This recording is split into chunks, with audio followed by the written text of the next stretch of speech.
অবশেষে তাইজুল কোর্টের সাজানো রায়টা পাঠ করা হলো, বিচারপতিদের দিয়ে পাঠ করানো হলো। এই রায়টা কি হবে এটা আমরা আগের থেকেই জানতাম। তারপরেও আজকে সকালে একজন আমাকে ফেসবুকে বললেন যে ভাই, প্রথমে এই শেখ হাসিনাকে যাবজ্জীবন দেওয়া হবে এবং এই যাবজ্জীবন কারাদণ্ডের প্রতিবাদে জামাত শিবির এরা শাহবাগে একটা আন্দোলন গড়ে তুলবে এবং তখন পরবর্তীতে এটা কনভার্ট করা হবে মৃত্যুদণ্ডে। আমি বলেছিলাম যে ভাই, এত নাটক করার সময় তো তাদের হাতে নাই।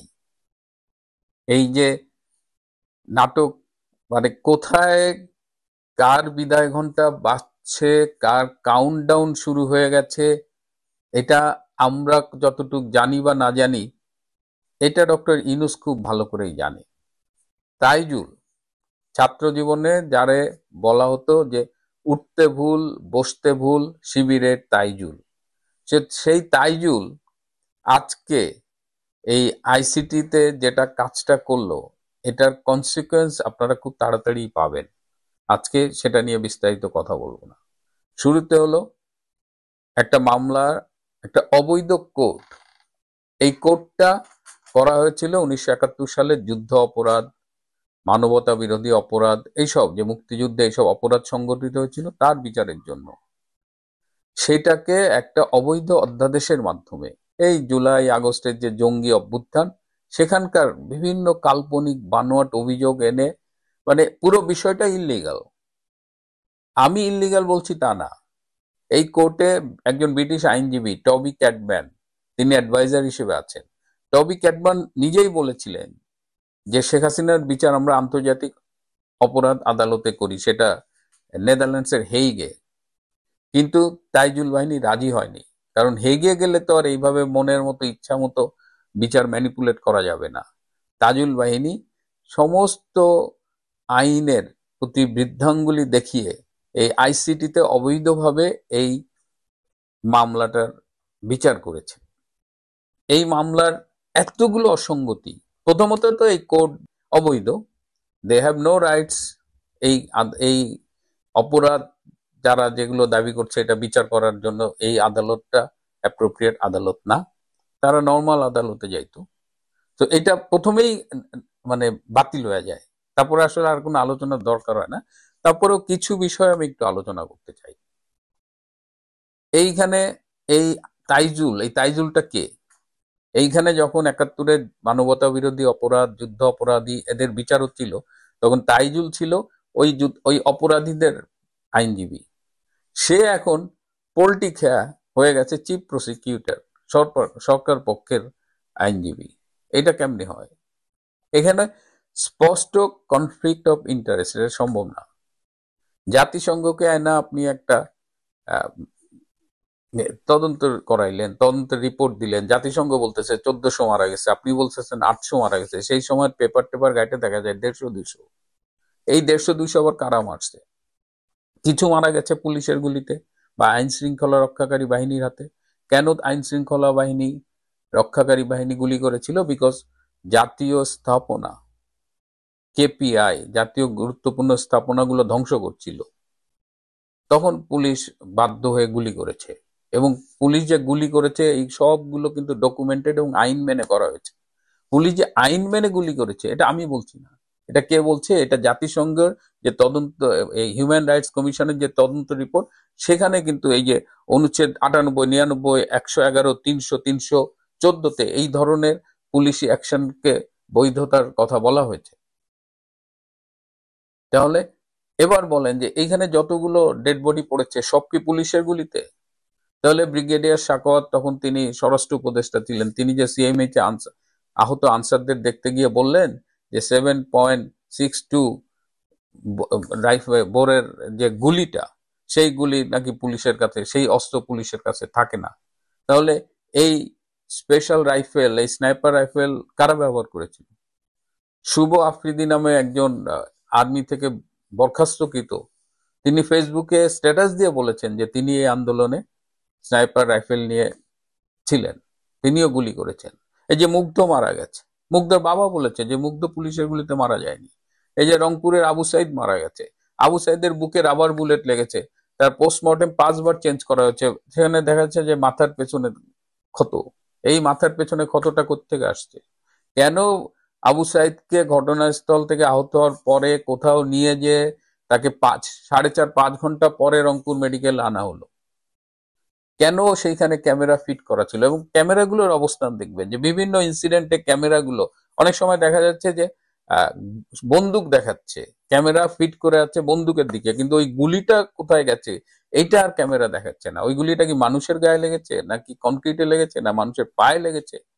সো পুরোটা যে মেটিকুলাসলি ডিজাইন একটা প্ল্যান ছিল, কনস্পিরেসি ছিল, যেটা ডক্টর ইউনূস বলেছে, সেটা কিন্তু খুব স্পষ্টভাবে এই পুরো বিষয়টাকে আমরা দেখতে পাই। আরো অনেক অনেক ফার্স এখানে একজন আইনজীবী দিছে, রাষ্ট্রপক্ষ থেকে শেখ হাসিনাকে ডিফেন্ড করার জন্য একজন আইনজীবী দিছে, মোহাম্মদ আমির হোসেন। ক্যামেরা অন ছিল, তিনি বিচারপতিদের সাথে কথা বলছেন, তিনি হাসতেছেন।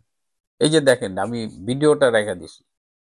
আপনি এখানে কথা বলেন, মিডিয়ার সামনে কথা বলেন, বিচার তো কিছুই এখনো তো কোনো পর্যায়ে নেই। আপনি যেও কথা বলেন আপনার আসামকে তারা না খালাস পাবে তা বলে নেই। আমি বলছি যে আমি বিশ্বাস করি, যখন সাংবাদিকরা প্রশ্ন করে আমাকে যে আপনার আসামি খালাস পাবে কিনা, আমি বলেছি আমি বিশ্বাস করি যে আমার দৃঢ় বিশ্বাস যে আমার আসামি খালাস পাবে।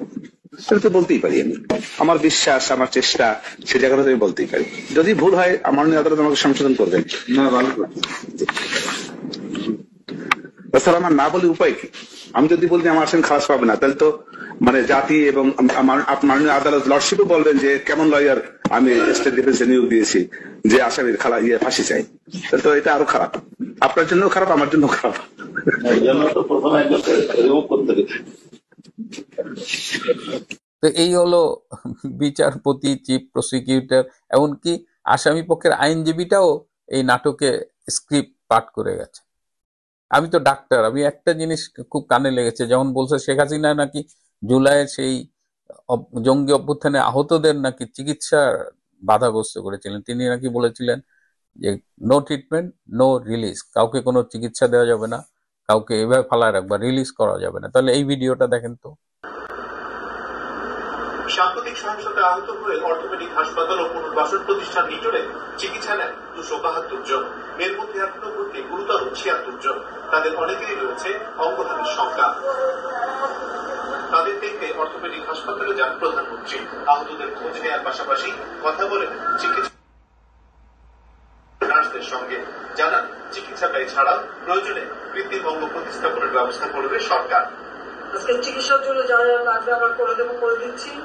আর যারা পা হারিয়েছে বা হাত হারিয়েছে আমরা কৃত্রিম পায়ের ব্যবস্থা করে দেবো, যাতে তারা আবার সুস্থ মানুষের মতো চলতে পারে, নিজের কাজ করতে পারে।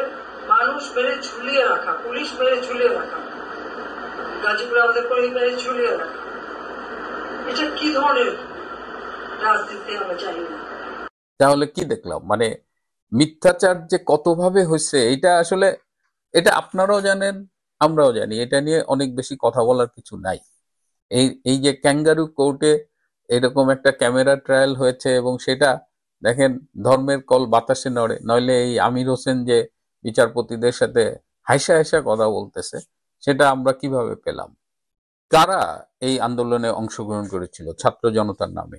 এখানে রোহিঙ্গারা এসেছিল, এখানে দেশি বিদেশি জঙ্গিরা অংশগ্রহণ করেছিল, পাকিস্তানি জঙ্গি গোষ্ঠীর পক্ষ থেকে তারা দাবি করেছে যে বাংলাদেশের এই জঙ্গি অভ্যুত্থানে তারা অংশগ্রহণ করেছিল। এই যে মোহাম্মদপুরের বিহারি পট্টির থেকে বিহারিরা এসেছিল।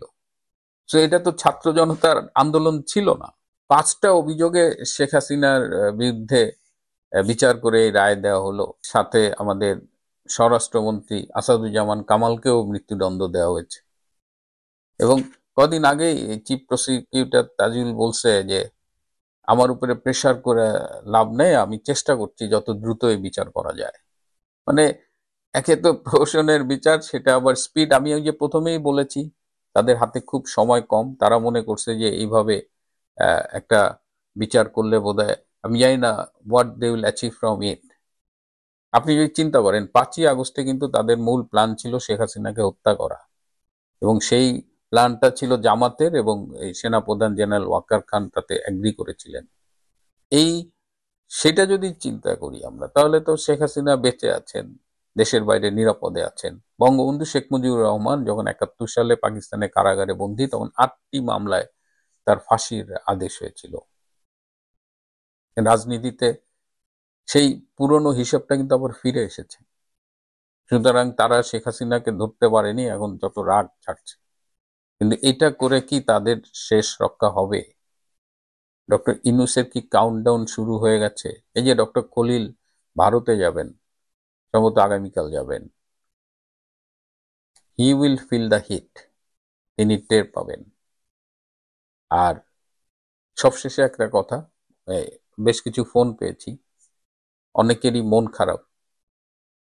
যারা খুব মন খারাপ করছেন তাদের প্রতি আমার একটা পরামর্শ, যে মন খারাপ হলে মন খারাপ করতে হয়। যে কোনো ঘটনার যদি কোনো প্রতিক্রিয়া থাকে, যদি স্বাভাবিকভাবে কোনো প্রতিক্রিয়া হয়, অ্যালাউ দ্যাট, কিন্তু ভেঙে পড়া যাবে না।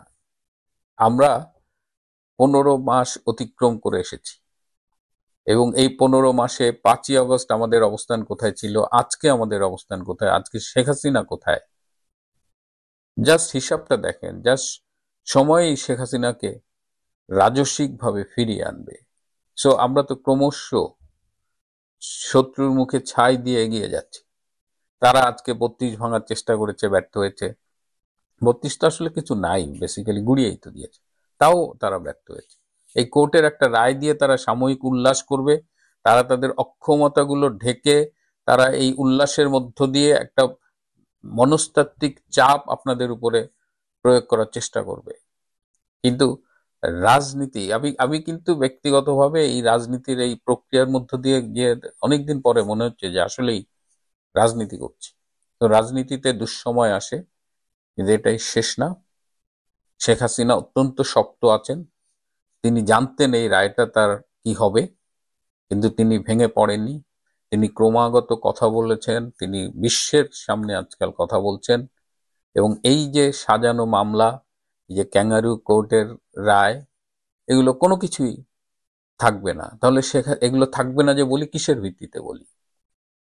যে প্যাকেজে বাংলাদেশ আওয়ামী লীগ রাজনীতিতে ফিরবে, যে প্যাকেজে বাংলাদেশ আওয়ামী লীগ নির্বাচনে অংশগ্রহণ করবে, যে প্যাকেজে শেখ হাসিনা ফিরবে, সেই প্যাকেজেরই অংশ থাকবে এই আইসিটিতে যে অবৈধ বিচারগুলো হয়েছে সব বাতিল করে দেওয়া। এবং সেটা হবেই। আমার এই কথা